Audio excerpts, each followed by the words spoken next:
much in the way of storms. We'll be watching some spot storms over the higher terrain. Same kind of setup tomorrow. Mostly sunny with still some spot showers over the mountains. But by Thursday, starting to see a little bit more activity over to the north, but not until Friday or Saturday will we see those. Alexander Tungsten to the 2-minute and 9-second mark. Okay.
Would you agree with me that this video depicts you and Officer Hernandez creating distance? Yes. And you did so in order to create a safety barrier between you and Mr. Boyd? Correct. And you would agree with me that there is a high-end show of force that is aiming the weapon at Mr. Boyd? Yes. And why is that done? Because he's still threatening us with our lives, with the knives. Now, what words specifically is Mr. Boyd using to threaten your lives? He's saying he's going to kill us. How is Mr. Boyd saying those words? He's angry. He's yelling them at us. As you heard those words and saw the expression on Mr. Boyd's face, did you have any doubts as to whether he was sincere in carrying out the threats he made against you? Yes. Objection, Your Honor. Calls for speculation. I think this is proper lay opinion. I'll allow the answer to stand overruled. Now, at about 5:01 p.m., you asked the radio operator to clear the air, is that right? Yes. So, when it says air is 10-3, what does that mean? It's just so nobody else will get on the radio and talk, and the air is basically clear for our transmissions and the people responding to that call.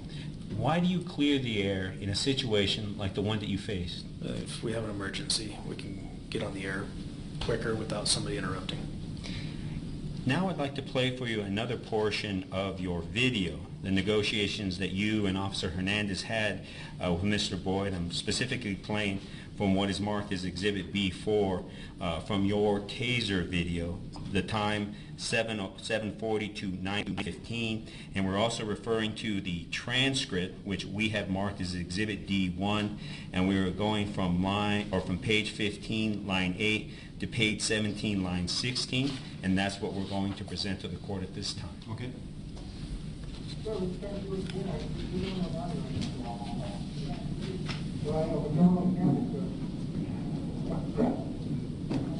long have you done this? Good? Enjoying it? Well, like that is? Good. You got food? Okay. Right. No, not right now. I would have my room. If I have too much coffee, you know, I can get a little jittery. No, I don't want to do that. All right. So your phone there, huh? Okay. Yeah, I think I would assume so. Okay.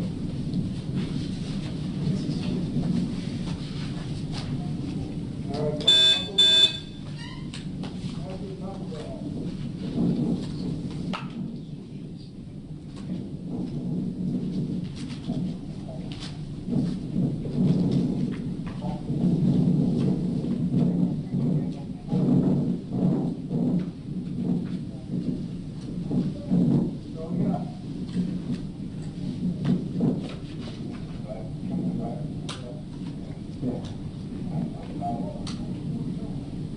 Well, we involved in camping, and we're open things open, and we all it open we control. Control. So after Mr. Boyd threatened your knives with lives, you and Officer Hernandez began the process of establishing a dialogue with Mr. Boyd, is that right? Yes. You and Officer Hernandez went from giving orders to drop the knife to asking him Mr. Boyd questions about his welfare. Yes. Despite the fact that Mr. Boyd wasn't necessarily responsive, you sought to find out information from him that you could use to try and de-escalate the situation. Yes. So despite the fact that Mr. Boyd threatened your lives, you still wanted to work with him and try to find a peaceful resolution to this standoff with him. Yes. Now, again, while you were interacting and negotiating with Mr. Boyd, how would Mr. Boyd continue to threaten you all with the knives? He kept them out, and he stated he wanted to kill us. With the court's permission, I'd like the witnesses to demonstrate how Mr. Boyd threatened the officers after that initial encounter and now that they're starting to negotiate with him. Okay. If you would you please demonstrate how Mr. Boyd was threatening you? He would just hold the knives out, and he would start to walk towards us, and then we'd tell him to stop. Then he'd stop, he'd back up, and he just kept going at us, back and forth. When Mr. Boyd approached you, aside from telling him to stop, what did you do to show him that he needed to stop? What did we do to show him? Yes, in terms of a show of force. Oh, well, we pointed our weapons at him, Okay. and then we'd tell him to drop the knives. Now, was that high-end show of force, drawing a weapon in Mr. Boyd's direction, sufficient to stop him from approaching you? It seemed to be working sometimes, yeah. Okay.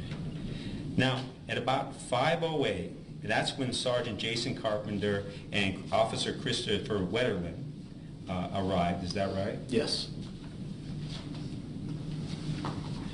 Now, when Sergeant Carpenter arrived, what did you tell him and Officer Wetterlin about what Mr. Boyd had done to you? We explained to him that he threatened us with the knives. He had 2 knives in his hands. Now, at this time, I'd like to play another portion of the video which has been marked Exhibit B1 from 11:51 to 12:38, and also referring to Exhibit D1, which is the transcript of that video, page 20, line 7 to page 22, line 3. No. Put the knife down. Put the knife down. You have to put the knife down. Have to.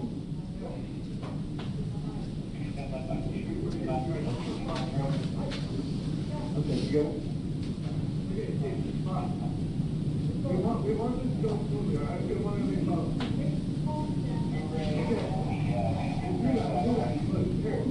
For us to do that, we need to be able to spot this, right? I'm going to tell you right now.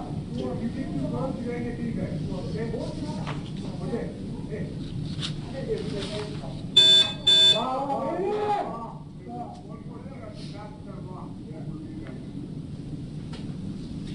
Now, that was a portion of the audio, although because the video doesn't really show it, where Mr. Boyd was told to not to get any closer or he would be beanbagged. Correct. Now, from what you were able to observe from Mr. Boyd's behavior and reaction, how well was he able to understand those commands? It appeared he understood, but he still came forward. At this time, I'd like to play yet another portion of Exhibit B4, which is the Alexander fixed-in video. And I'm asking to play minute 10 to minute 11:02. Okay.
Now in that video, and more importantly, based on your recollection, what did Mr. Boyd have in his hands as he was approaching the officer? With knives.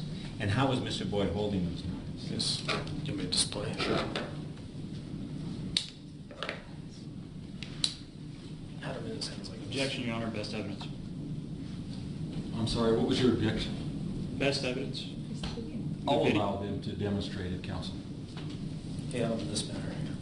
Okay, so Mr. Boyd had the knives in his hands with the blades open and the blades essentially pointed towards the officers he was approaching. Yes. You can take a seat. Now, there came a time when a CIT officer named Officer Monet arrived on scene, is that right? Yes. And you knew that he was a crisis intervention team officer. Yes. And that officer attempted to negotiate with Mr. Boyd. Yes. And you were there and present and witnessed that attempt at negotiations. Is that fair? Yes. Now I'd like to play, once again, Exhibit B1 from 1838 to 2449, and also refer to Exhibit D1, the transcript, and from page 30, line 13, to page 37, line 9.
Negative on BA, negative on Bob.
You witnessed Officer Monet speak to Mr. Boyd, Yes. and you also witnessed Mr. Boyd's reaction and responses to Officer Monet. Yes. Now, based on those observations, is it fair to say that Officer Monet attempted to establish a dialogue with Mr. Boyd? Yes. And in fact, Officer Monet attempted to establish a rapport with him. Correct. He asked questions about how long you've been in this area. Is that right? Yes. Asked about Mr. Boyd's water needs, his hunger, basic human needs. Is that right? Yes. At all times, Officer Monet tried to explain to Mr. Boyd that a conversation really couldn't take place until he put down the knives. Is that a fair statement? Correct. And that in return for Mr. Boyd cooperating with the officers and putting away the knives, he could be given a voucher where he could stay in a motel for a week. Yes. Now, what did Mr. Boyd do in response to those requests, those questions, and those efforts by Officer Monet to try and de-escalate the situation and resolve it in a peaceful manner? I'm sorry, can you repeat that again? What was Mr. Boyd's response to Officer Monet's efforts to try and resolve this incident in a peaceful manner? He wasn't willing to negotiate. At this time, I'd like to play another video, and before I do that, Your Honor, I would ask the court respectfully if you could turn up the volume and make the video easier to listen to, because that's outside our control.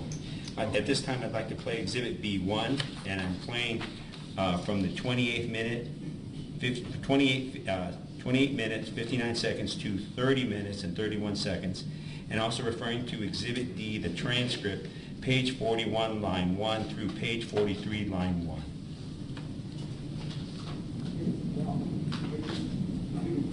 I don't know what happened before I got here, before when I did get here. I just really had to stay under myself. You also had. How about we all you put your knives over here, we'll all start out with the exception of one thing back. And we will talk. Hey, and I'll tell you this though, this is what we will do.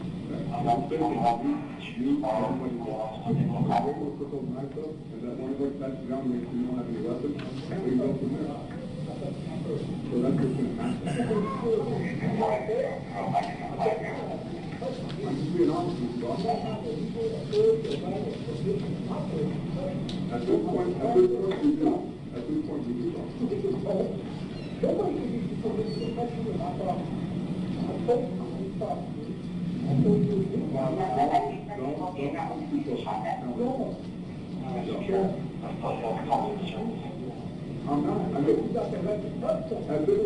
at this point, we're talking with emergency. At this point, we're emergency. I'm trying to figure out, this is what I'm trying to figure out. Hey, how are we going to resolve this? Bob? How are we going to resolve this?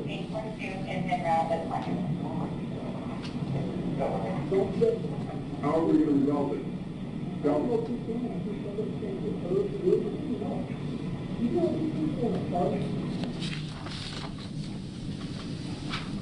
Now, there came a point when tactical officers arrived and removed the field officers, including the open space officers, from their interaction with James Boyd. Is that correct? Yes.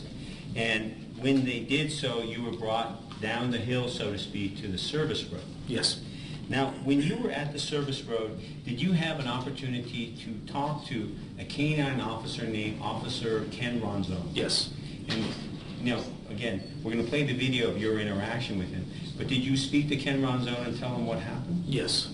At this time, Your Honor, I'd like to play Exhibit B1B, which is, again, Officer McDaniel's taser camera video.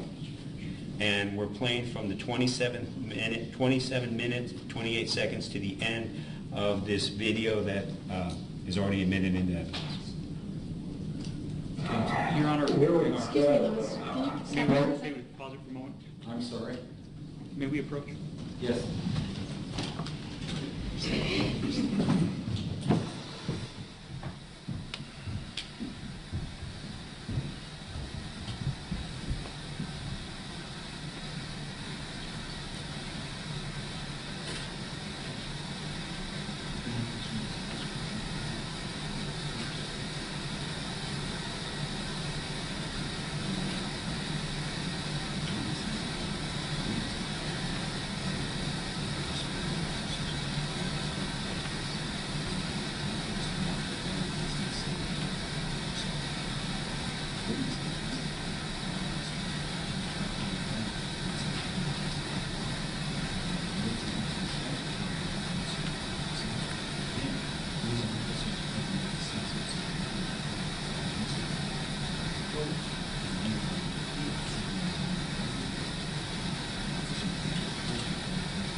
because I've forgotten if I announced exactly what I'm playing from that exhibit.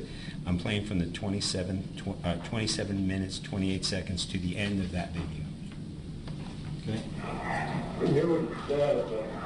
What happened is, we got to the camp, and he was still for the camp, and so that's whenever I drew out, and then he gets out of the tent, and I went to try to pat him down. And I went to try to pat him down. And when he put out, so he put out his knife on us, and we backed off from having a gunpoint, and we tried to kill her.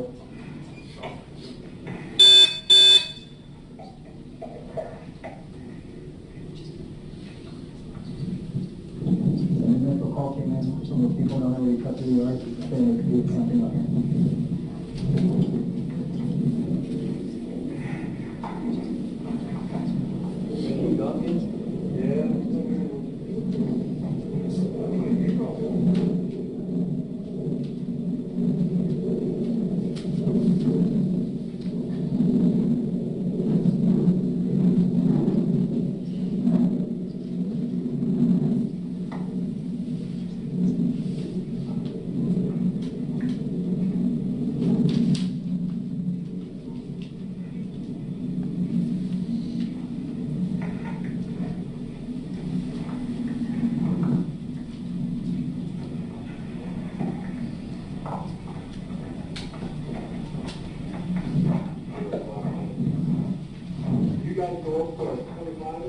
Yeah.